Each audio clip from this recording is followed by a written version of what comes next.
Everyone, they are responsible for great cheese and other dairy products. They'll also keep your lawn from growing out of control.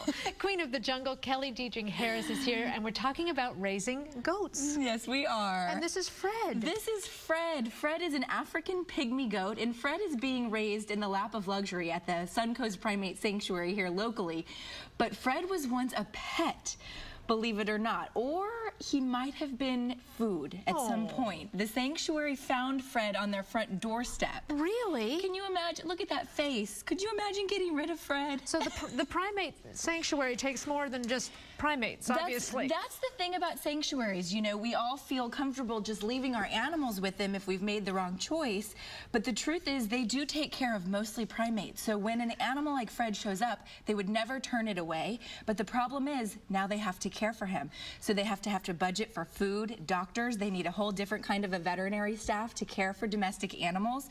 So when you're thinking about bringing a pet into your home, I always say do your homework and make sure that you can give that animal the rest of its life. You can take care of that animal for the rest of its life. Well, how difficult is it to raise a goat? Well, you know, goats are really pretty cool animals. You mentioned that they have great milk and cheese, but they're a domesticated species. So this is an African pygmy goat. You notice that it is shorter in stature than most normal goats, but they've been in this country for about 60 years, and we have domesticated them. So you can see Fred is very calm.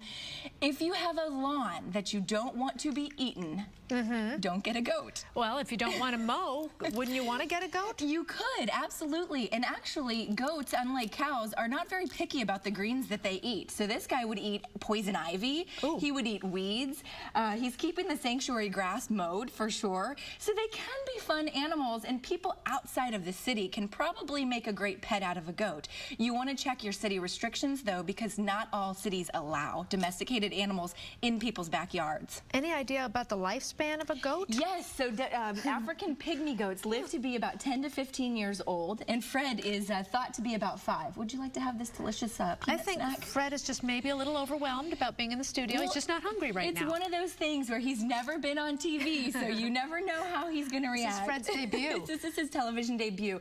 But you know, he makes a great education animal for children that come and they can learn about these things. If you go to most local zoos, they have African pygmy goats because they have such a wonderful temperament. And it's a great way to teach kids about caring for animals. If you don't want to get a dog or a cat, you want to do something unconventional, just make sure that you can give it the proper care.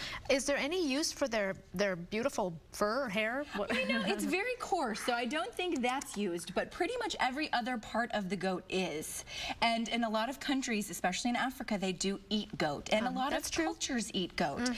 But for me, it's the cheese. Yeah. If I see goat cheese on the menu, yeah, they do, because it's rich in protein and fats, and that's why it tastes so good. Can you put different types of goats together? That's a great question. Goats love other goats. Oh, good. So they're very social animals. So if you get a goat, you probably want to get a couple of goats. And the sanctuary actually has 3 goats now. They have 2 regular-sized goats, and then we've got this little short guy here who's a dwarf goat.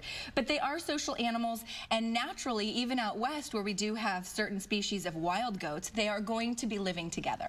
Do you have to come up with other types of feed for them, or is the lawn going to cut it? Do you have the lawn would cut it, actually, but the sanctuary spoils their animals. So they give them really nutritious food. So you can see he's not interested because he's looking at the crew and everything else. Right. But he would eat pretty much any type of green, or I would say anything that's not meat. They are grazers, so they like, and they're ruminant, actually, just like a cow. I can't see any reason why we shouldn't have goats. Is there anything bad about a goat?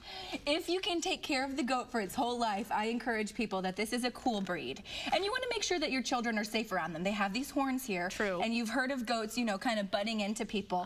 But typically they're very docile. And you can see Fred is just a great ambassador for his species, because he's like, what's up? And just for everyone at home who's interested in Fred is not for sale, but what kind of goat is he again? This is an African pygmy goat. And they're readily available in the U.S. They are readily available. Just make sure you can raise them properly. That's right.